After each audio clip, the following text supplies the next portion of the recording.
lors de mon dîner de répétition, mon père milliardaire a versé une bouteille de vin entière sur ma robe, puis a lancé avec un sourire narquois, dans une robe aussi médiocre, tu aurais dû être plus prudente. Il pensait que je n'étais que sa fille pauvre et insignifiante, ne méritant pas son respect. Je me suis donc levé et je suis allé dans le couloir pour passer 2 appels téléphoniques mettant fin à son arrogance une fois pour toutes. Lors de mon dîner de répétition, la veille même du jour où je devais épouser l'amour absolu de ma vie, mon père milliardaire se tenait à la tête d'une longue table à manger incroyablement élégante. Il tenait une bouteille de vin rouge millésimé à $5000 dans sa main droite. Il m'a regardé, les yeux froids, calculateur et totalement dépourvu de toute affection paternelle. Puis, d'un mouvement délibéré et régulier, il a incliné son poignet. Je suis resté assise, figée, forcée de regarder le liquide cramoisi foncé se déverser directement sur le corsage délicat de ma robe gris pâle. Il a instantanément imbibé le tissu vintage, se répandant sur ma poitrine comme une ecchymose massive et laide, une blessure s'ouvrant à la vue de tous. La salle entière, composée de 50 invités, a eu le souffle coupé en parfait unisson, puis est tombée dans un silence de mort. Il a posé la bouteille vide sur la nappe blanche avec un cliquetis doux et écœurant, a affiché un sourire narquois et a dit assez fort pour que chaque personne entende que dans une robe aussi bon marché, j'aurais dû être beaucoup plus prudente. Il pensait que j'étais juste sa pauvre et insignifiante fille, une misérable petite employée du gouvernement qui était revenue en rampant vers lui pour un repas gratuit. Il croyait vraiment qu'il pouvait m'humilier devant mon futur mari, mes amis les plus proches et ses riches partenaires commerciaux, et que je resterais simplement assise là, à baisser la tête et à pleurer. Il avait complètement et totalement tort. Le silence qui a suivi ces paroles dans cette salle à manger privée était lourd. C'était le genre de silence épais et suffocant qui survient juste après un terrible accident de voiture, où tout l'oxygène est soudainement aspiré de l'espace et personne n'ose même reprendre son souffle. Personne ne bougeait. Le serveur se tenait paralysé contre les murs lambrissés d'acajou. Ma mère, ma vie, était assise à 3 chaises de moi, serrant sa serviette en tissu blanc si fort que ses articulations étaient pratiquement translucides. Elle ne m'a pas regardé. Elle ne le faisait jamais quand il était sur le sentier de la guerre. Ma sœur cadette, Olan, l'enfant prodige de notre famille très dysfonctionnelle, faisait un travail terrible pour cacher un vilain petit sourire derrière le bord de son verre d'eau en cristal. Et puis il y avait Thorn, mon fiancé, l'homme qui en moins de 14 heures deviendrait mon mari, l'homme qui savait tout de moi, la vraie moi. Je l'ai senti se raidir sur la chaise à côté de la mienne, sa respiration s'est saccadée, et j'ai vu ses larges épaules se tendre sous sa veste de costume magnifiquement taillée. J'ai senti sa main tressaillir sur la table, ses doigts se recroquevillant en un poing serré. Il était prêt à abattre ce poing, prêt à se lever, prêt à démolir complètement mon père pour ce qu'il venait de faire. Je ne pouvais pas le laisser faire ça. J'ai tendu la main sous la table, trouvant la cuisse de Thorn, et j'y ai posé ma main. J'ai serré sa jambe fermement et régulièrement. C'était notre signal universel, un message silencieux passant entre nous qui disait « Ne bouge pas. Ne dis pas un mot. J'ai la situation complètement sous contrôle. » Thorn m'a regardé, ses yeux brûlants d'une colère féroce et protectrice, mais il a hoché lentement la tête, me faisant confiance. Vous voyez, je n'ai pas pleuré. Je n'ai pas crié. Je n'ai pas jeté mon verre d'eau pétillante directement au visage suffisant de mon père. Je ne suis pas une personne qui gaspille une énergie précieuse en bruits inutiles. Au fil des ans, j'ai appris une leçon très difficile sur la façon dont le monde fonctionne réellement. La colère bruyante, désordonnée et imprévisible, est une arme conçue pour les faibles. C'est l'outil que les gens utilisent quand ils n'ont absolument plus de pouvoir réel, quand tout ce qu'ils peuvent faire est de faire un bruit fort et d'espérer que quelqu'un ait peur. Et malgré ce que mon père Callaway croyait de toutes les fibres de son être à ce moment-là, je détenais tout le pouvoir. J'ai pris une respiration lente, profonde et mesurée. Je pouvais sentir le vin humide et glacial s'infiltrer dans mes sous-vêtements, collant inconfortablement à ma peau nue. L'odeur forte et fermentée des raisins et de l'alcool montait dans l'air, masquant l'odeur des steaks chers que nous venions de manger. C'était inconfortable. Oui, c'était profondément humiliant. Absolument. Mais en fin de compte, ce n'était que du jus renversé sur un morceau de tissu. C'était un inconvénient mineur comparé à la dévastation absolument catastrophique que j'étais sur le point de faire pleuvoir sur toute son existence. J'ai levé les yeux vers Callaway. J'ai rencontré son regard suffisant et arrogant, le regard d'un homme qui croyait que son argent le rendait complètement intouchable. Je n'ai pas cligné des yeux. Je n'ai pas détourné le regard. Pendant 20 longues années, j'avais été le bouc émissaire désigné de cette famille toxique. J'étais le sac de frappe. J'étais l'enfant invisible dont le seul but était de le faire paraître comme un patriarche généreux et indulgent chaque fois qu'il décidait de me jeter les miettes les plus infimes. Aujourd'hui, en ce moment, dans cette pièce, cette dynamique a pris fin pour toujours. Je me suis levé. Je ne me suis pas précipité. Je ne me suis pas enfui comme une souris effrayée. J'ai repoussé lentement ma lourde chaise en chêne, laissant les pieds en bois racler bruyamment contre le sol en marbre poli. Le son dur a résonné comme un coup de feu dans la pièce silencieuse. Chaque œil à cette longue table s'est tourné vers moi. J'ai tendu la main et j'ai ramassé ma petite pochette sur la table, mes mouvements délibérés et sans hâte. « Excusez-moi un instant », ai-je dit. Ma voix était parfaitement égale. Elle n'a pas tremblé. Elle ne s'est pas brisée de larmes non versées. C'était le ton calme, détaché et glacial d'une professionnelle aguerrie. C'était la voix d'une femme qui avait passé des années à affronter certains des pires criminels du pays sans sourciller. J'ai tourné le dos à mon père et j'ai commencé à marcher vers les lourdes portes doubles menant au couloir principal du restaurant. Je pouvais sentir la confusion pure et palpable émanant des invités assis autour de la table. Ils s'attendaient à une crise de nerfs complète. Ils s'attendaient à un drame familial majeur, une dispute à grands cris dont on parlerait pendant des années. Ils s'attendaient à une mariée en larmes s'enfuyant dans la honte et la défaite. Au lieu de cela, ils ont eu une glace absolue. Ils ont eu une femme marchant avec la posture d'une reine quittant une pièce de paysan. Alors que j'atteignais les lourdes portes, les murmures gênants et inconfortables commençaient à peine à éclater derrière moi. J'ai poussé la porte, je suis sorti dans le couloir silencieux et je l'ai laissé se refermer. Lorsque le bois lourd s'est refermé avec un clic, coupant le bruit et cachant le sourire triomphant de mon père à ma vue, mon attitude a changé. La glace est restée, mais une concentration aiguë et brûlante s'est allumée en dessous. J'ai fouillé dans ma petite bourse et j'ai sorti mon vieux téléphone légèrement éraflé. J'ai déverrouillé l'écran avec mon pouce. C'était enfin le moment. Il était temps de réveiller le monstre qu'il n'aurait jamais, dans ses rêves les plus fous et les plus arrogants, soupçonné de dormir juste sous son nez. Pour vraiment comprendre pourquoi un père ferait quelque chose d'aussi incroyablement cruel et calculé à sa propre fille aînée à la veille de son mariage, vous devez comprendre l'immense musée retentissant de douleur qu'a été mon enfance. Mon père, Callaway, n'a pas toujours été un magnate de l'immobilier milliardaire vivant dans un manoir clôturé. Il a grandi dans la misère la plus totale dans un quartier difficile et impitoyable où la survie signifiait souvent littéralement marcher sur la personne à côté de vous pour garder la tête hors de l'eau. Il s'est frayé un chemin jusqu'au sommet du monde du développement commercial par pure volonté impitoyable. Mais en construisant son empire, il s'est dépouillé de chaque once d'humanité et d'empathie qu'il aurait pu posséder autrefois. La richesse est devenue toute son identité. C'était sa religion. Si quelque chose ne pouvait pas être acheté, vendu ou exhibé à un cercle d'amis également riches et sans âme, cela n'avait aucune valeur pour lui. Les gens n'étaient pas des personnes pour Callaway. Ils étaient soit des actifs à exploiter, soit des passifs à écarter. Et puis il y avait moi, Tanson. J'étais la fille aînée, mais dès l'instant où j'ai pu former mes propres opinions, il est devenu douloureusement clair que je n'étais jamais la fille qu'il voulait vraiment. J'étais calme. J'étais têtu. Je lisais des livres au lieu de magazines de mode. Je refusais absolument de jouer au jeu épuisant de l'adulation de ces nouvelles montres chères, de ces voitures de luxe ou de la chaîne sans fin de propriétés massives qu'il achetait juste pour prouver qu'il le pouvait. Ma sœur cadette, Olan, en revanche, était l'accessoire brillant et parfait qu'il avait toujours désiré. Elle a appris très tôt que si elle lui disait à quel point il était incroyable, intelligent et puissant, il ouvrirait son portefeuille et laisserait l'argent couler comme de l'eau. Au moment où j'ai eu 18 ans, les lignes dans notre famille étaient définitivement tracées. J'étais l'embarras, la bizarre, l'échec en attente.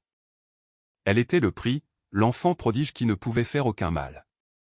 Laissez-moi vous donner les chiffres parce que dans mon domaine, les chiffres ne mentent jamais. Ils disent la vérité absolue et indéniable. Quand j'ai obtenu mon diplôme de fin d'études secondaires, j'avais été accepté dans une université de premier plan. J'avais travaillé sans relâche, veillant tard chaque nuit, maintenant une moyenne générale impeccable pendant qu'Olan passait ses soirées à des fêtes. Mon père avait créé un fonds d'études universitaires pour moi quand j'étais bébé, avant que l'argent massif n'ait entièrement empoisonné son esprit. Il y avait exactement $40 000 sur ce compte. Une semaine avant l'échéance de mes frais de scolarité de première année, je me suis connecté au portail de la banque. Le solde était de 0.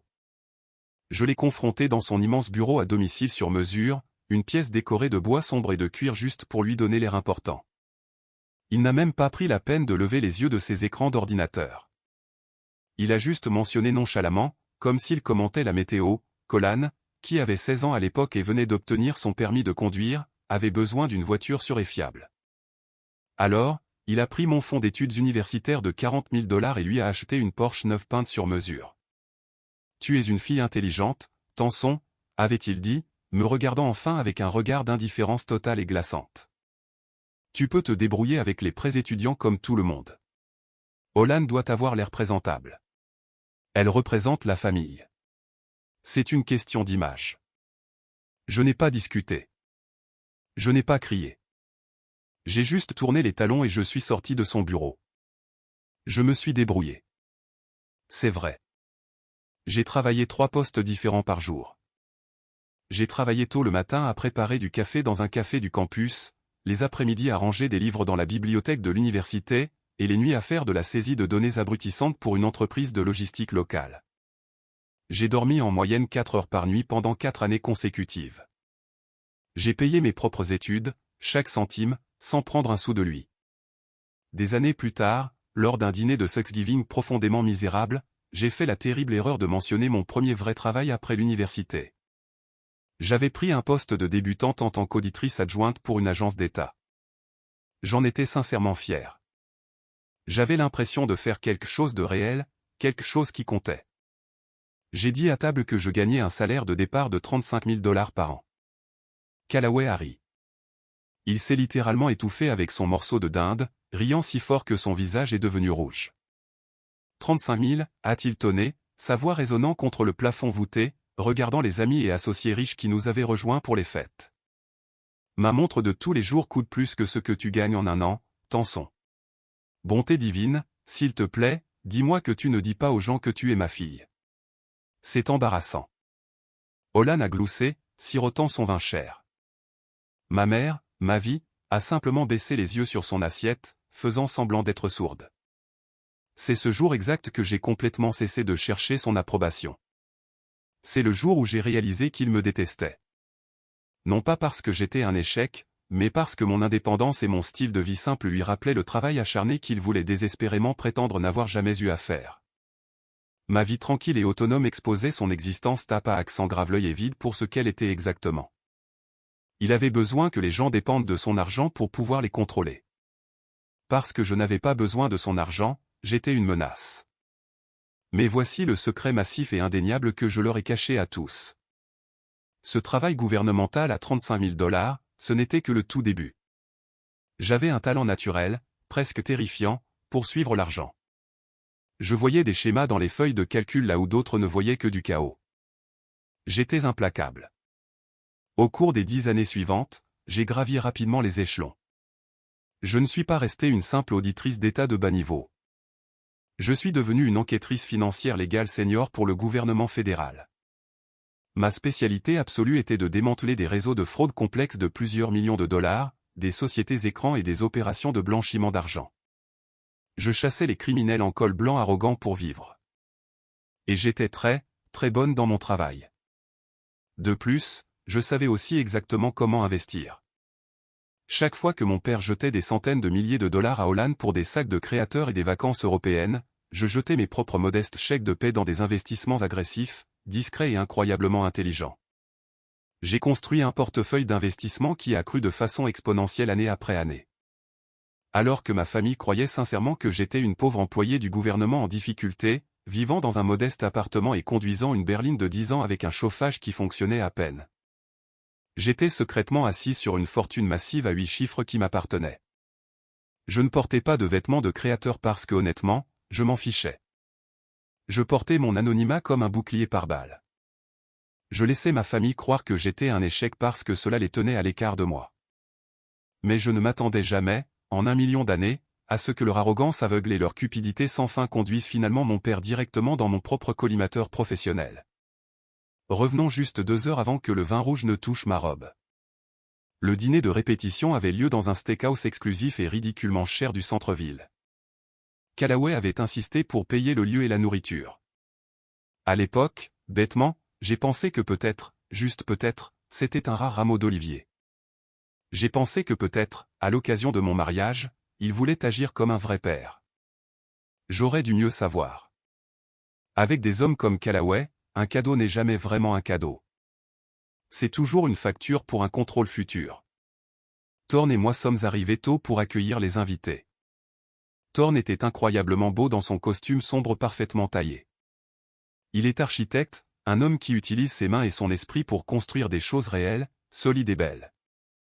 Contrairement à mon père qui construit de fragiles châteaux de cartes faits de mensonges et de dettes, Thorne savait tout de mon vrai travail à l'agence fédérale, de mes vrais comptes bancaires et de l'histoire profonde, laide et traumatisante de ma famille. Il était mon roc, mon havre de paix absolu. La salle à manger privée s'est rapidement remplie de 50 personnes. Environ 10 d'entre elles étaient mes vrais amis proches et la charmante famille terre à accent grave terre de Thorne. Les 40 autres personnes étaient les associés de mon père, ses avocats hors de prix et le défilé sans fin de sycophantes qui le suivaient en espérant que de l'argent tombe de ses poches. Il avait complètement détourné mon dîner de répétition pour l'utiliser comme son propre événement de réseautage personnel. Callaway tenait sa cour au centre même de la pièce, tenant un lourd verre de bourbon cher en cristal. Il était bruyant. Il était odieux. Il se vantait auprès d'un groupe de politiciens locaux de sa plus récente réussite dans le monde de l'immobilier. Ça va complètement révolutionner le front de mer, se vantait Callaway, sa voix tonnant par-dessus le jazz doux et élégant qui jouait en arrière-plan.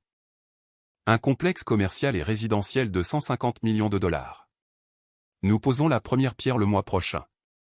C'est une mine d'or absolue, messieurs. Vous voudrez être du bon côté de ce projet. Je sirotais mon eau pétillante avec une tranche de citron et je l'observais de loin. Il avait l'air si incroyablement invincible. Il ressemblait à un roi arpentant son royaume. Puis Olan s'est approchée nonchalamment de l'endroit où je me tenais. Elle portait une robe de créateur neuve qui coûtait facilement plus que ma première voiture. Elle m'a toisé de haut en bas avec une expression de dégoût absolu, retroussant sa lèvre comme si elle sentait quelque chose de pourri. Sérieusement, Tam, a-t-elle ricané, examinant la robe que je portais. C'était une robe vintage gris pâle avec des détails en dentelle délicate et complexe le long du col montant et des manches longues. Tu portes ça dans ce restaurant? On dirait un haillon usé que tu as sorti d'un bac de magasin de charité. Tu n'as pas pu te donner la peine d'acheter quelque chose de neuf pour ton propre dîner. C'était ta grand-mère, ai-je dit doucement, gardant mon ton parfaitement neutre. C'était en fait des morceaux de la robe de mariée de notre défunte grand-mère que j'avais personnellement payé une somme d'argent importante à un maître tailleur pour les redessiner en une robe de soirée moderne. Notre grand-mère était la seule personne dans toute cette misérable famille qui m'ait jamais montré une affection authentique et inconditionnelle. Porteur des morceaux de sa robe ce soir était ma façon privée de l'avoir là avec moi. Ça a l'air bon marché, s'est moqué Olan, roulant des yeux de façon dramatique. Papa s'est plaint pendant tout le trajet en limousine que tu fais toujours tout pour nous embarrasser en ayant l'air d'une cause caritative pour sans-abri. Essaie de te mettre à l'arrière sur les photos, d'accord? Je n'ai pas répondu à sa provocation. J'ai regardé par-delà Olan et j'ai vu ma mère, ma vie. Elle a croisé mon regard de l'autre côté de la pièce. Elle m'a lancé ce regard profondément familier, pathétique et suppliant. Le regard qui criait silencieusement, « S'il te plaît, Tanson, tais-toi. Ne cause pas de scène. Laisse-les dire ce qu'ils veulent pour que ton père ne se fâche pas. » Ma vie avait passé toute sa vie d'adulte à cautionner la cruauté de mon père, troquant sa dignité et sa voix contre une carte de crédit en platine et un manoir tentaculaire qu'elle quittait à peine. Je lui ai fait un signe de tête polie et totalement vide, refusant de m'engager. Callaway se croyait vraiment l'homme le plus intelligent et le plus puissant de la pièce. Il se délectait de l'admiration forcée de ses pairs, bombant le torse à propos de son énorme projet de développement du front de mer de 150 millions de dollars. Il n'avait absolument aucune idée que le projet même dont il se vantait actuellement, un dossier massif nommé Projet Quicksand, était posé bien en vue sur mon bureau sécurisé au bâtiment fédéral depuis les 8 derniers mois. Le dîner fut une lente et angoissante masterclass d'agression passive. Nous étions assis à la longue table, les serveurs servant plat après plat de nourriture chère qui avait un goût de cendre dans ma bouche. Callaway, bien sûr, a insisté pour faire un discours avant que le dessert ne soit servi. Il s'est levé à la tête de la table, a pris une lourde cuillère en argent et l'a tapoté vivement contre son verre de vin en cristal jusqu'à ce que le faible bourdonnement de la conversation dans la pièce s'éteigne complètement. Nous sommes ici ce soir pour célébrer, eh bien, pour célébrer une union, a commencé Callaway. Son ton était incroyablement doux, mais les bords de ses mots étaient acérés comme des rasoirs. Il a regardé directement le long de la table vers Thorne. Thorne, tu es un type bien, un architecte, qui dessine des petits dessins de bâtiments. C'est une profession mignonne. Quelques-uns des acolytes commerciaux de Callaway ont ricané consciencieusement. Thorne n'a pas sourcillé. Il n'a pas rompu le contact visuel avec l'homme. Il a juste gardé ses yeux fermement fixés sur les miens, m'envoyant un soutien silencieux. Mais je sens que j'ai le devoir de te prévenir, mon fils, a poursuivi Callaway, sa voix tombant dans un registre de sympathie feinte qui m'a retourné l'estomac. Tu te maries dans une classe de gens très différentes maintenant.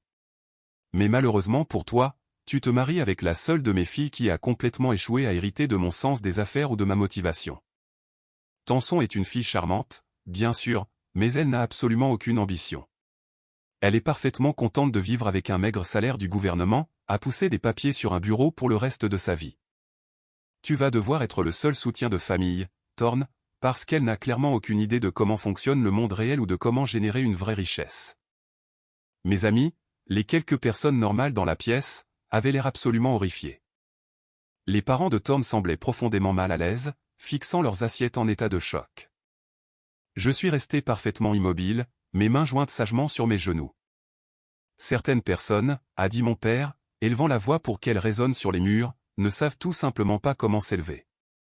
Elles choisissent de rester en bas, et nous devons simplement l'accepter. Il a tendu la main et a pris la bouteille de vin rouge millésimé à $5000 que le sommelier venait de déboucher et de laisser près de son assiette. Il s'est éloigné de sa chaise et a commencé à marcher lentement le long de la table, tenant la lourde bouteille en verre nonchalamment par le goulot. Il s'est arrêté juste à côté de ma chaise. Pendant une brève et naïve seconde, j'ai pensé qu'il allait simplement me verser un verre de vin. Tu dois apprendre à apprécier les bonnes choses de la vie, Tenson, a-t-il murmuré, se penchant si près de mon oreille que je pouvais sentir l'alcool cher sur son haleine.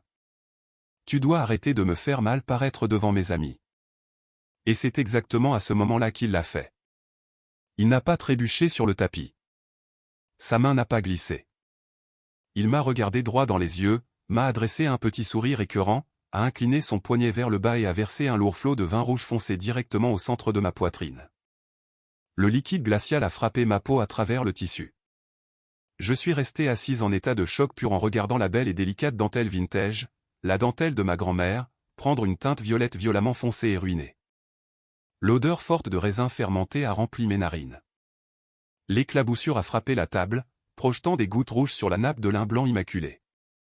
Il a arrêté de verser après quelques secondes angoissantes. Il s'est redressé, tenant la bouteille à moitié vide. Oh, a-t-il dit fort, feignant la surprise avec un sourire cruel et moqueur s'étirant sur son visage. Dans une robe aussi bon marché, tu aurais dû être plus prudente. Ce fut la goutte exacte qui a fait déborder mon vase. Dans cette minuscule fraction de seconde, un millier de souvenirs ont défilé dans mon esprit. J'ai baissé les yeux sur la dentelle ruinée qui couvrait mon cœur. J'ai pensé aux $40 000 volés à mon avenir. J'ai pensé aux blagues de Thanksgiving, au dénigrement constant, aux années sans fin à être traité comme de la saleté sur ses chaussures chères. J'aurais pu exploser. J'aurais pu crier à plein poumon qu'il était un monstre dégoûtant. Mais je suis une chasseuse professionnelle et les chasseurs chevronnés ne crient pas sur leur proie avant d'appuyer sur la gâchette. Il pensait honnêtement qu'un verre de vin m'humilierait jusqu'à une soumission silencieuse.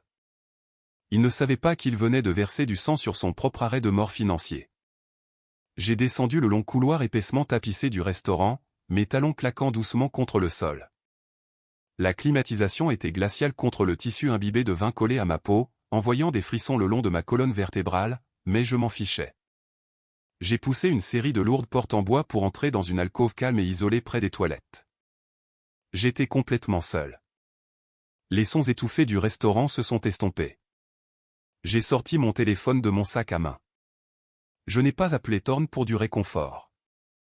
Je n'ai pas appelé une amie pour pleurer et me défouler. J'ai contourné mes contacts habituels et j'ai sorti ma liste de contacts sécurisés et hautement cryptés. Mon premier appel était pour Romy. Elle était un agent fédéral senior, ma supérieure directe à l'agence, et ma partenaire la plus fiable au sein du groupe de travail sur la criminalité financière. Le téléphone a sonné exactement une fois avant qu'elle ne décroche. « Dis-moi que tu ne travailles pas le week-end de ton mariage, Tanson, » a dit Romy, sa voix bourrue, fatiguée, mais incroyablement chaleureuse.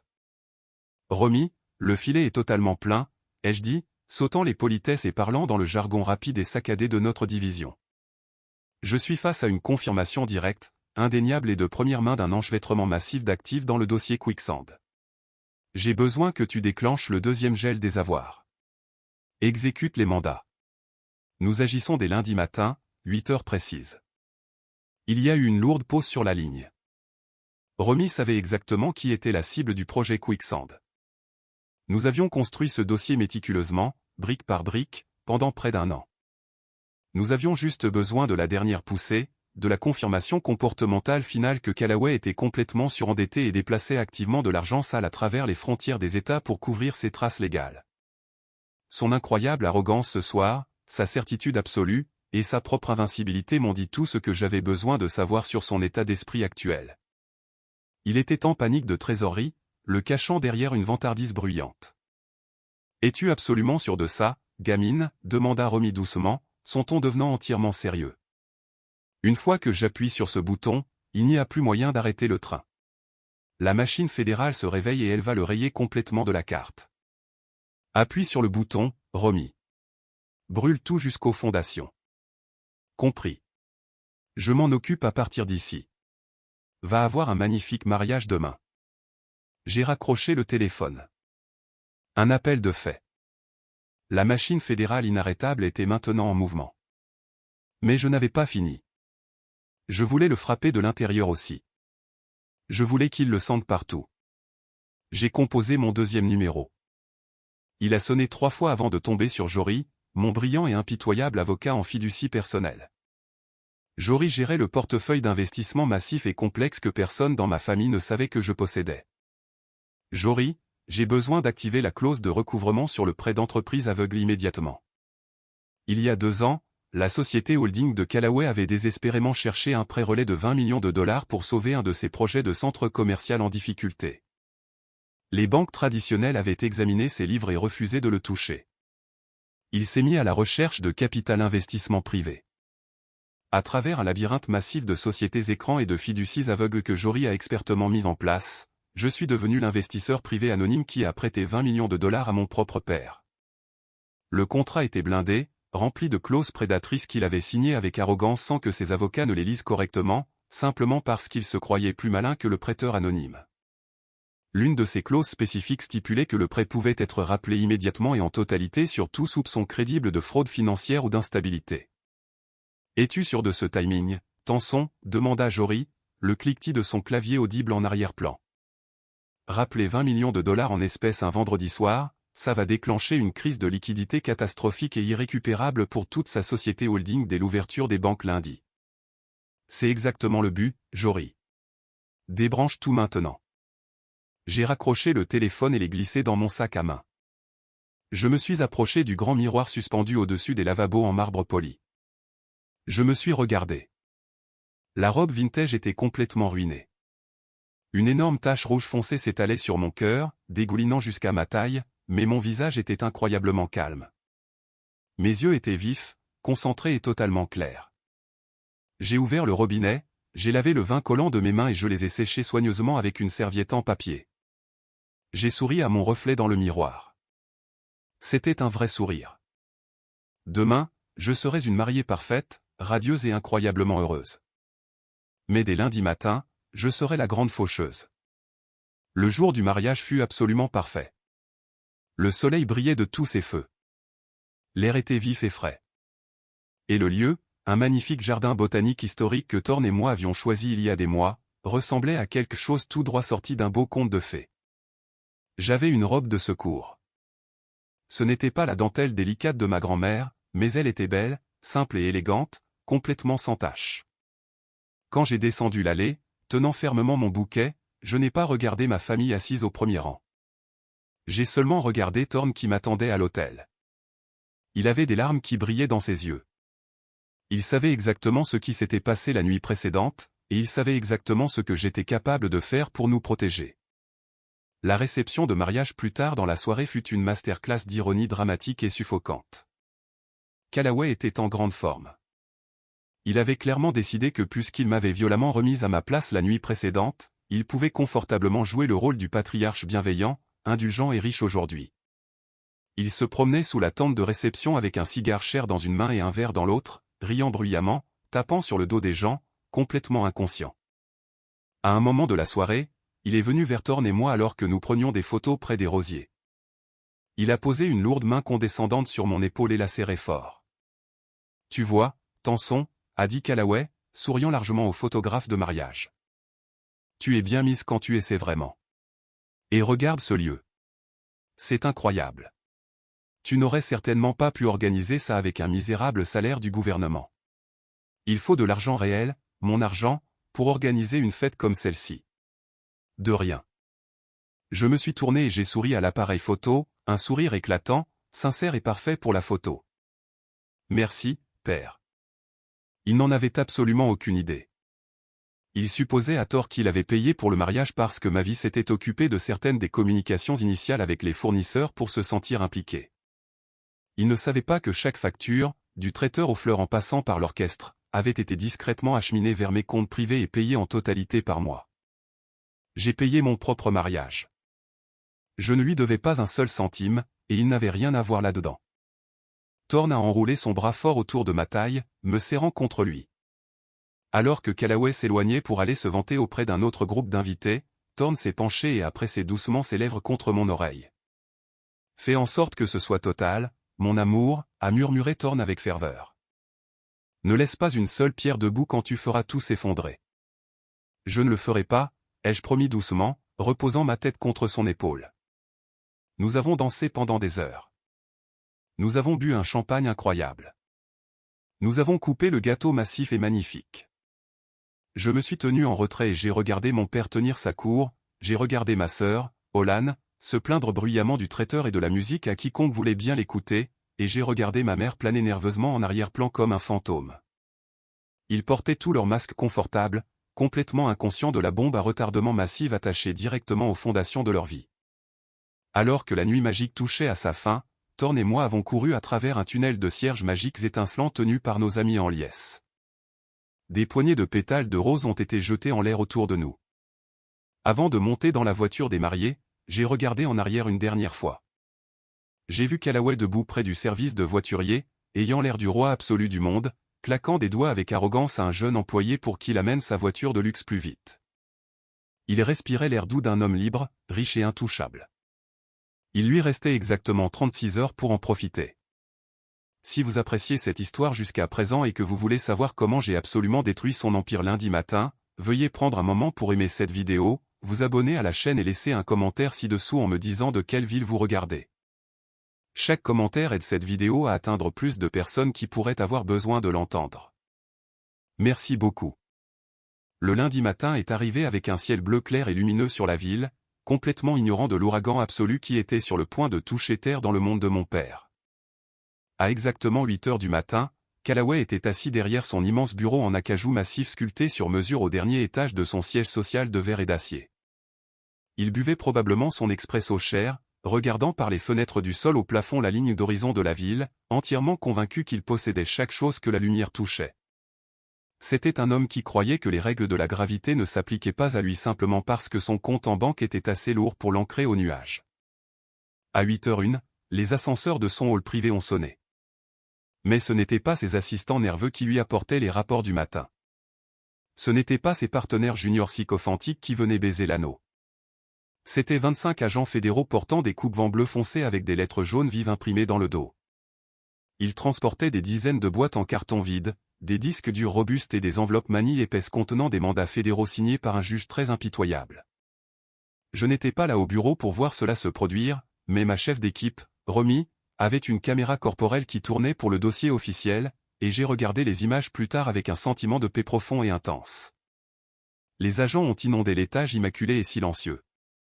Ils se déplaçaient avec une précision absolue et terrifiante. Ils n'ont pas crié. Ils n'ont pas dégainé d'armes. Ils ont simplement marché jusqu'à chaque terminal informatique, débranché les cordons d'alimentation et commencé à emballer les disques durs.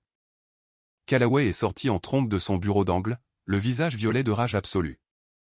Il a commencé à crier à plein poumon, exigeant des numéros d'insigne, menaçant de poursuivre le gouvernement fédéral, menaçant d'appeler le maire, menaçant de détruire la carrière de quiconque avait autorisé cette invasion ridicule de sa propriété privée. Il a bombé le torse, essayant d'intimider physiquement une salle remplie de gens qui démantelaient des comptables de cartel avant le petit déjeuner. Romy s'est simplement approché de lui, nullement dérangé par ses cris, et lui a tendu un mandat de perquisition de 40 pages. Elle l'a informé d'une voix aussi froide que la glace que ses bureaux étaient officiellement une scène de crime. Mais le raid physique n'était que le premier domino à tomber, car exactement 3 minutes plus tard, les bombes financières que j'avais plantées ont commencé à détonner. Jory, mon avocat en fiducie incroyablement efficace, avait déposé les documents dès l'ouverture des banques. Le prêt d'entreprise aveugle de 20 millions de dollars sur lequel la société holding de Callaway comptait désespérément pour maintenir les lumières allumées a été officiellement rappelé en totalité. Immédiatement, le directeur financier de Callaway est arrivé en courant dans le couloir, son visage complètement vidé de sa couleur, l'air sur le point d'avoir une crise cardiaque. Il a pris Callaway à part et lui a chuchoté la nouvelle dévastatrice. Le prêteur anonyme massif avait déclenché la clause de fraude. Les 20 millions de dollars devaient être rendus aujourd'hui, sinon la société holding ferait instantanément défaut, déclenchant une réaction en chaîne catastrophique sur chacun de ses projets immobiliers.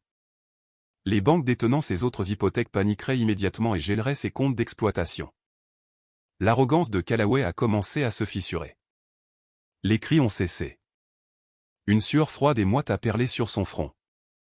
Il est retourné en courant dans son bureau, a claqué la porte et a décroché son téléphone pour appeler ses courtiers d'urgence. Mais le cauchemar ne faisait que commencer.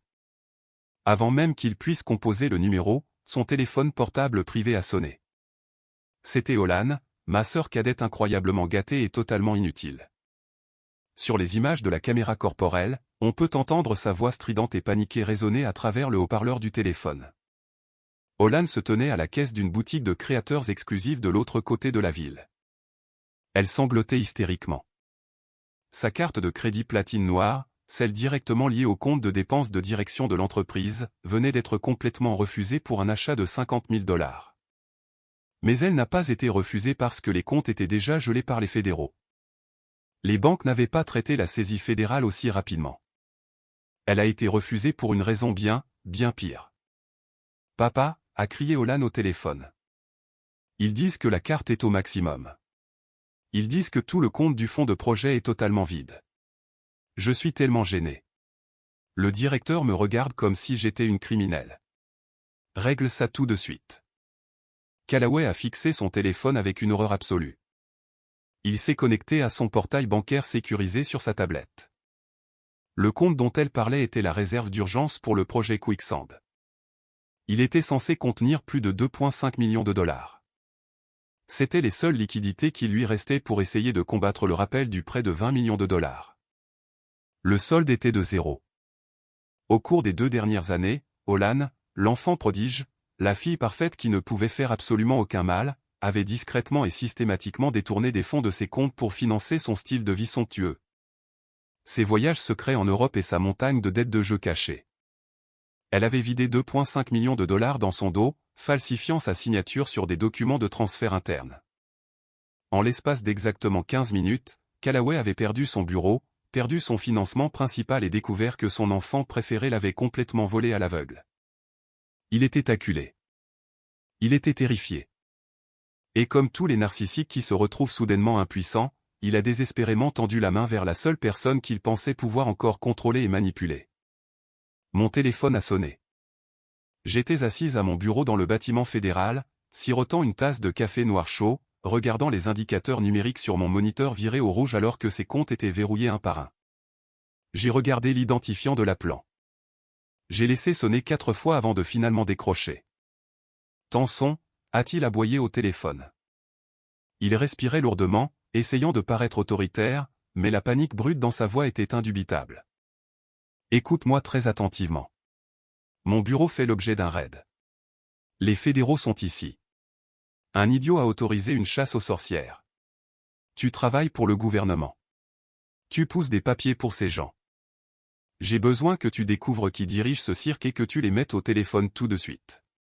Utilise les liens de bas niveau que tu as. Dis-leur qu'ils font une erreur monumentale et que j'aurai leur poste. Il le faisait encore. Même alors que son monde brûlait activement autour de lui, il me traitait comme une servante. Il exigeait que je nettoie son gâchis. J'ai pris une lente gorgée de mon café. J'ai regardé le dossier épais et lourd posé sur mon bureau, celui avec son nom estampillé sur le devant en lettres rouges grasses. Je vous entends, père, ai-je dit, gardant ma voix incroyablement plate, totalement dépourvue de toute émotion. C'était exactement le même ton que j'utilisais quand je commandais un sandwich à l'épicerie. Ne te contente pas de m'entendre, fais-le, a-t-il crié, le désespoir suintant à travers ses dents. Je suis ton père. Tu me dois ça. Règle ça tout de suite. Oui, père, ai-je répondu doucement. Je vais absolument voir ce que je peux faire. J'ai raccroché le téléphone sans un mot de plus. Je n'ai pas souri. Je n'ai pas ri. J'ai simplement fermé les yeux un bref instant, me recentrant, me préparant pour le coup final. Je me suis levé, j'ai lissé le devant de mon costume bleu foncé parfaitement taillé, j'ai pris le dossier massif de Quicksand et j'ai commencé la longue marche dans le couloir vers les salles d'interrogatoire sécurisées. Romy m'attendait.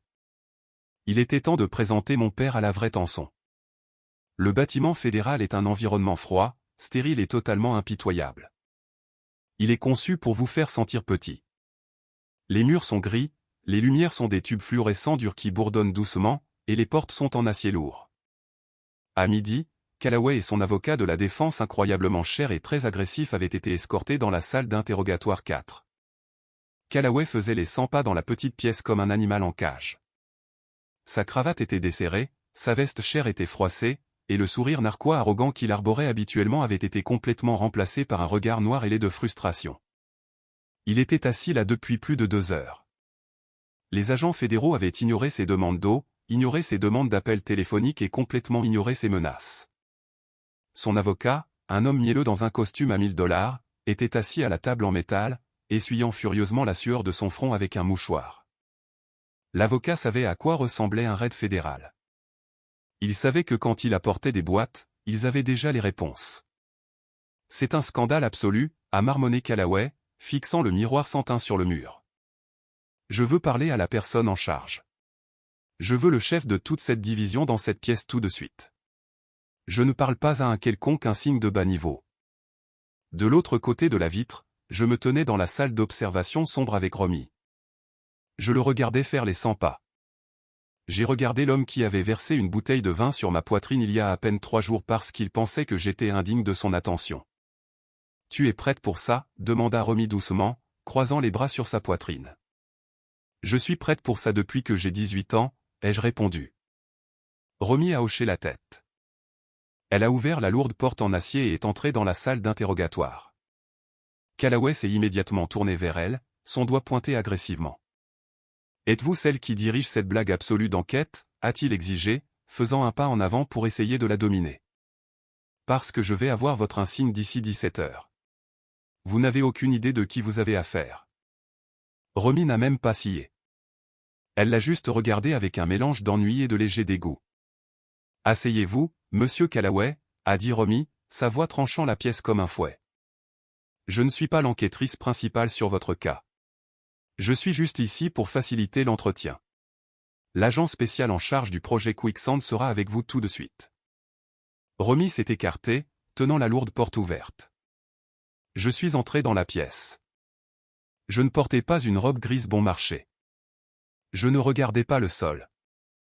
Je portais un costume anthracite taillé sur mesure, impeccable, mes cheveux tirés en arrière, ma posture parfaitement droite. Je portais le dossier massif et lourd sous mon bras. La porte en acier s'est refermée derrière moi avec un clic, nous scellant tous les 4 à l'intérieur de la pièce silencieuse. Je me suis approché de la table en métal. Je n'ai pas encore regardé mon père. J'ai regardé directement son avocat en sueur. J'ai laissé tomber le dossier incroyablement lourd au centre de la table avec un bruit sourd et retentissant. Alors, et seulement alors, j'ai lentement tourné la tête et j'ai regardé Callaway. Le silence dans la pièce était absolu. Il était profond. C'était le genre de silence qui se produit lorsque toute la compréhension de la réalité d'un homme se brise complètement en 1 million de minuscules morceaux irréparables. Callaway s'est figé. Il a arrêté de respirer. Ses yeux se sont incroyablement écarquillés, passant de mon visage au dossier épais sur la table, à Romy, et de nouveau à moi. Sa mâchoire est physiquement tombée. Il ressemblait à un homme qui venait de voir un fantôme traverser un mur solide. La couleur a complètement quitté son visage, laissant sa peau d'un gris pâle et maladif. « Tanson » a-t-il murmuré, sa voix se brisant. C'était la première fois de toute ma vie que je l'entendais manquer d'assurance. « Quoi? Qu'est-ce que tu fais ici? On t'a envoyé pour apporter du café?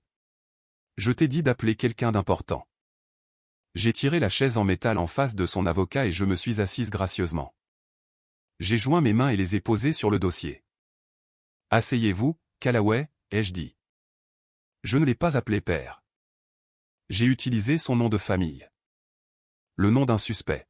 « Qu'est-ce qui se passe » a-t-il exigé en regardant Romy, sa voix montant de panique. « Pourquoi ma fille est-elle ici? C'est un conflit d'intérêts. C'est illégal. » Votre fille, a dit Romy sèchement, tirant une chaise et s'asseyant à côté de moi, est l'agent spécial Senior Tanson. Elle est l'enquêtrice légale financière principale pour la division des crimes financiers. Elle suit vos mouvements offshore depuis les 8 derniers mois. Vous avez demandé la personne en charge. Vous la regardez. Callaway a reculé jusqu'à ce que l'arrière de ses genoux heurte la chaise en métal. Il s'y est effondré lourdement, comme si tous les os de ses jambes s'étaient soudainement transformés en poussière. Son avocat m'a regardé, complètement terrifié, réalisant instantanément qu'ils étaient tombés dans un piège parfaitement conçu. « Monsieur Callaway, ai-je commencé, ma voix incroyablement calme, claire et assez forte pour être parfaitement capturée par les dispositifs d'enregistrement cachés dans les murs. Je vais vous exposer exactement ce qui va se passer aujourd'hui. Vous êtes actuellement sous enquête fédérale pour fraude électronique massive, fraude bancaire systématique, évasion fiscale et blanchiment d'argent. Nous avons une documentation complète et indéniable des 12 sociétés écrans offshore que vous avez utilisées pour gonfler illégalement la valeur de vos propriétés commerciales. Tu n'es qu'une gratte-papier, a-t-il balbutié, me fixant comme si j'étais une extraterrestre. Tu gagnes 35 000 $ par an. Tu ne connais rien aux vraies affaires. Je me suis penché en avant sur la table, réduisant la distance entre nous. J'ai regardé directement dans ses yeux terrifiés et arrogants. C'est moi qui tiens le stylo, Callaway, ai-je murmuré doucement. J'ai suivi chaque dollar sale que vous avez déplacé depuis 2018. Je connais les comptes aux Caïmans. Je connais les évaluations falsifiées sur le projet Tacoma. Je sais que tout votre empire est bâti sur une montagne de prêts frauduleux. Et depuis 8 heures ce matin, vous n'avez plus aucune liquidité car le fonds de capital investissement privé qui vient de rappeler votre prêt de 20 millions de $ est entièrement contrôlé par moi. Son avocat a laissé échapper un couinement pathétique, enfouissant son visage dans ses mains. La bouche de Callaway s'est ouverte et fermée silencieusement comme un poisson sorti de l'eau. Il essayait de trouver une menace, une insulte, un moyen de me rabaisser, mais son cerveau avait complètement court-circuité. La fille invisible et sans valeur, la fille dont il avait ruiné la robe il y a à peine 3 jours, tenait actuellement sa destruction absolue dans la paume de sa main. « Tu aurais dû être plus prudente, » ai-je dit, faisant écho à ces mots exacts du dîner de répétition, en regardant la terreur pure l'envahir enfin. La nouvelle du raid fédéral a fait la une des journaux locaux du soir. Le mardi matin, elle était sur les réseaux financiers nationaux. Des images d'agents fédéraux transportant des boîtes massives hors de son siège social étaient diffusées en boucle. Les cours des actions de ses partenaires cotés en bourse se sont complètement effondrés, plongeant en piqué dans la poussière. Les investisseurs ont paniqué, les entrepreneurs ont quitté les chantiers, et le puissant empire Callaway a commencé à brûler aux yeux du monde entier. J'étais assise dans le salon calme et paisible de ma maison le mercredi soir. Thorne était assis à côté de moi sur le canapé, me massant doucement les épaules. Nous regardions un présentateur de nouvelles détailler l'ampleur incroyable des allégations de fraude. Je ne ressentais rien d'autre qu'un sentiment profond et intense de clôture. Puis la sonnette a retenti. Ce n'était pas un coup poli. C'était un martèlement frénétique et désespéré. Thorne a mis la télévision en pause et m'a regardé. « Tu veux que je m'en occupe » a-t-il demandé doucement. « Non » ai-je répondu en me levant. « Je dois finir ça. » J'ai ouvert la porte d'entrée. Debout sur mon porche sous la pluie battante se trouvaient ma mère, Mavi, et ma sœur, Olan. Elles ressemblaient à des épaves absolues. Mavi tenait un mouchoir détrempé, ses yeux rouges et gonflés de pleurs. Olan portait un trench coat de créateur, son maquillage coulant sur son visage, ses mains tremblant violemment. À la seconde où la porte s'est ouverte, Olan s'est jeté en avant, essayant de se frayer un chemin dans ma maison. Thorn s'est placé derrière moi, sa carrure massive bloquant complètement l'entrée. Olan s'est arrêté, son visage se tordant en un masque de haine pure et sans mélange. « Monstre absolu !» a crié Olan à plein poumon, me crachant les mots au visage. « Espèce de sorcière psychotique au sang-froid. Comment as-tu pu faire ça à ta propre famille? Papa va en prison. La banque a bloqué toutes mes cartes. Ils vont reprendre ma voiture demain matin.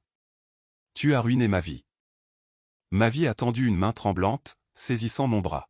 « Tanson, s'il te plaît » sanglota-t-elle, sa voix incroyablement faible et pathétique. « C'est ton père. Le sang est plus épais que l'eau. Tu dois retourner voir tes patrons et leur dire que tu as fait une erreur. Dis-leur que tu as menti. Tu dois arranger ça, Tanson. S'il te plaît, pour le bien de la famille. » J'ai baissé les yeux sur la main de ma mère sur mon bras. J'ai ressenti une brève lueur de pitié, mais elle a été rapidement éteinte par des décennies de sa complicité silencieuse. J'ai doucement mais fermement retiré mon bras de sa prise. « Il n'y a pas d'erreur, mère, » ai-je dit calmement. « Il a enfreint la loi. Il a volé des millions. Il a construit une fausse vie, et maintenant la facture est enfin due. Je ne l'ai pas piégé. J'ai juste apporté les preuves. »« Tu es une perdante jalouse et rancunière, » a hurlé Olan, pointant un doigt tremblant vers mon visage. « Tu nous as toujours détestés parce que tu es laide et ennuyeuse. Papa va engager les meilleurs avocats du monde et il va te détruire. Tu m'entends? Il va t'écraser. » J'ai regardé Olan. Elle avait 28 ans, mais elle faisait une crise de colère comme une enfant gâtée qui venait de faire tomber sa glace. « Il ne va engager personne, Olan, » ai-je dit, ma voix tranchant à travers ses cris hystériques. Ses actifs sont complètement gelés. Il n'a absolument plus d'argent pour payer des avocats.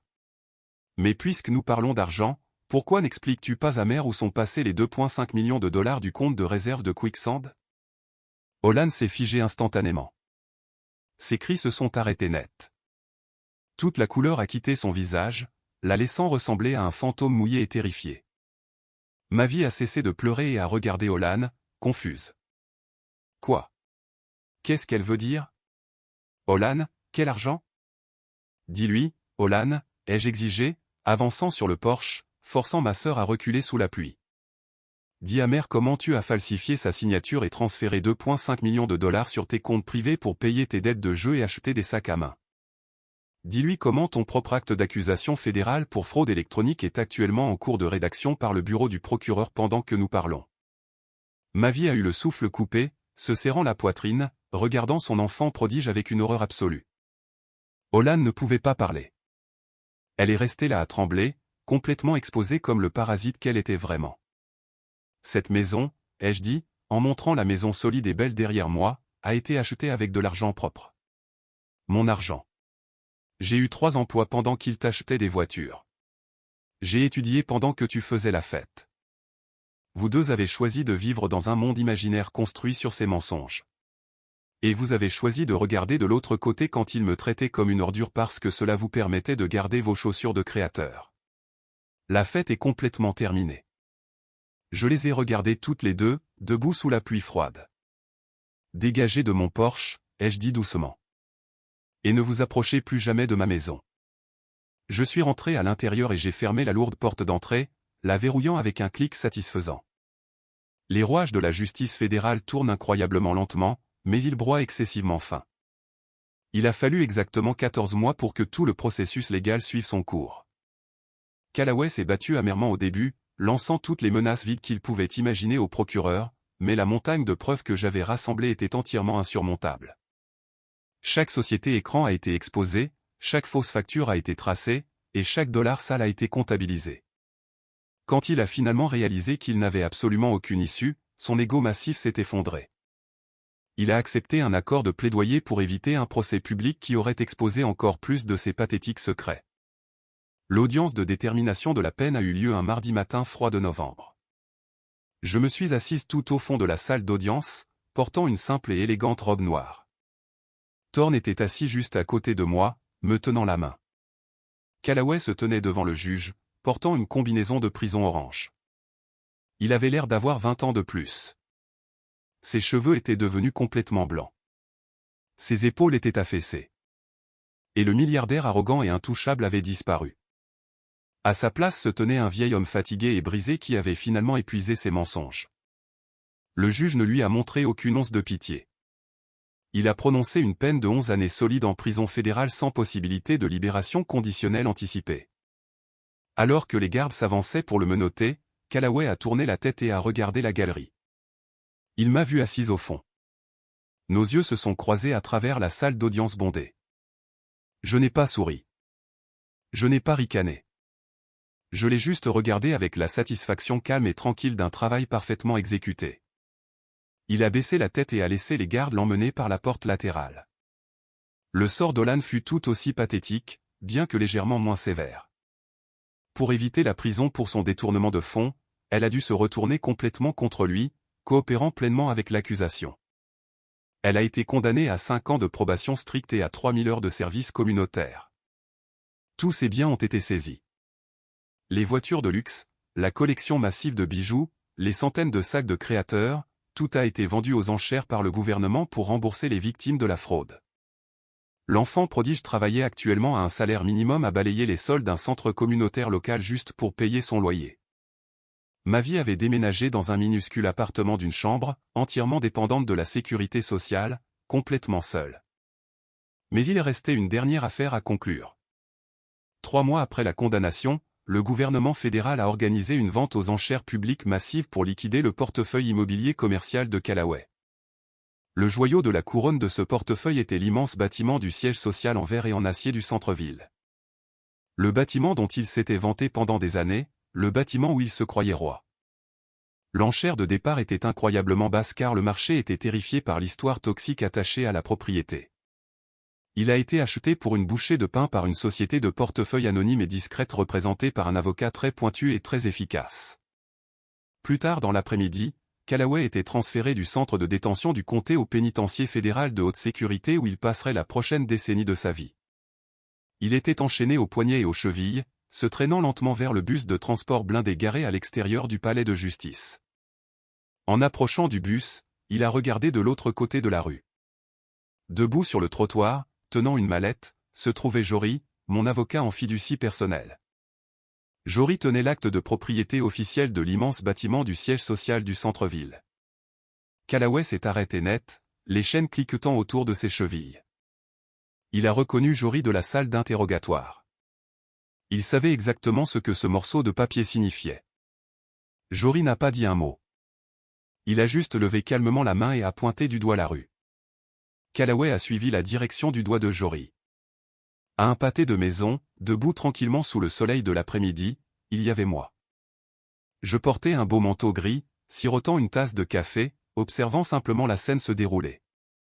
À ce moment exact, debout sur le trottoir sale dans sa combinaison orange, la réalité écrasante l'a finalement frappé. Il n'avait pas seulement perdu sa liberté. Il n'avait pas seulement perdu son argent. Il avait perdu tout son héritage. Le bâtiment avec son nom sur la pierre angulaire, l'empire pour lequel il avait sacrifié son âme, appartenait désormais légalement à la fille invisible et sans valeur qu'il avait tourmentée toute sa vie. J'avais acheté tout son monde, et je l'avais acheté avec mon propre argent. J'ai levé ma tasse de café vers lui dans un toast silencieux et final. Il s'est affaissé, son esprit complètement brisé, et a laissé les gardes le pousser dans le bus sombre et lourdement blindé. Cela fait 2 ans depuis ce matin incroyable, et ma vie est plus paisible que je n'aurais jamais cru possible. Thorne et moi vivons dans une belle maison tranquille avec un immense jardin qu'il a conçu lui-même. Nous passons nos week-ends à cuisiner, à lire et à profiter du silence absolu d'une vie entièrement libre de drames familiales toxiques. Je travaille toujours pour le gouvernement fédéral. Je traque toujours les personnes arrogantes qui pensent que l'argent les rend invincibles. J'aime mon travail. Il y a quelques mois, j'ai enfin trouvé le courage d'ouvrir le sac à vêtements qui était suspendu au fond de mon placard depuis le dîner de répétition. J'ai sorti la robe vintage gris pâle, celle faite avec la dentelle de ma grand-mère. La tache de vin violette, massive et laide était toujours là, un rappel brutal de la pire nuit de ma vie. J'ai apporté la robe à une spécialiste en restauration incroyablement talentueuse de la ville. Cela lui a pris 3 mois, mais elle a réussi à nettoyer et à restaurer minutieusement le tissu délicat. Quand j'ai remis la robe, en me regardant dans le miroir, il n'y avait absolument aucune trace de vin. Elle était immaculée. Elle était magnifique. C'est la chose incroyable avec la vérité. Elle lave toujours les mensonges, peu importe à quel point ils sont incrustés dans le tissu de votre vie. L'argent est une chose puissante, mais il ne change pas votre caractère fondamental. Il ne fait qu'enlever le masque et amplifier qui vous êtes vraiment. Pour mon père, l'argent a amplifié sa cruauté, son arrogance et ses insécurités profondes. Il pensait que la richesse était une arme qu'il pouvait utiliser pour soumettre le monde. Il pensait que la personne la plus bruyante et la plus riche de la pièce était toujours la plus puissante. Mais le vrai pouvoir n'est pas bruyant. Le vrai pouvoir n'a pas besoin de crier, de se vanter ou de verser du vin sur quelqu'un d'autre pour prouver qu'il existe. Le vrai pouvoir est silencieux. C'est la discipline absolue de s'asseoir en silence pendant que quelqu'un vous insulte, sachant que vous tenez l'allumette qui réduira son monde en cendres. La meilleure vengeance n'est jamais une dispute à grands cris. La meilleure vengeance est de laisser la vérité faire le gros du travail et de regarder les gens arrogants se détruire lentement et inévitablement. Je sais que beaucoup de personnes qui regardent ceci ont vécu quelque chose de similaire. Vous vous êtes assis tranquillement à une table pendant qu'un membre de la famille toxique, un patron horrible ou un partenaire cruel essayait de vous rabaisser, de vous faire sentir petit ou de vous convaincre que vous ne valiez rien. J'ai donc une question pour vous, le jury de l'Internet. Beaucoup de gens, même certains de mes parents éloignés, m'ont dit que j'étais complètement impitoyable. Ils ont dit que j'étais trop froide et que d'envoyer mon propre père, ma chair et mon sang, dans une prison fédérale et de laisser ma sœur tout perdre, c'était aller beaucoup trop loin. Si vous pensez que j'ai fait la chose absolument juste en tenant bon, en passant ces appels téléphoniques et en me protégeant d'une famille de monstres, veuillez commenter le numéro ainsi dessous. Si vous pensez que j'aurais dû être la personne la plus magnanime, que j'aurais dû essayer de lui pardonner parce que la famille, c'est la famille, ou que je suis allé trop loin en rachetant son entreprise sous son nez, veuillez commenter le numéro 2. Et plus important encore, avez-vous déjà été l'enfant invisible?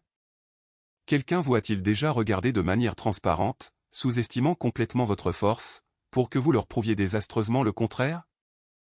Veuillez partager votre histoire dans les commentaires.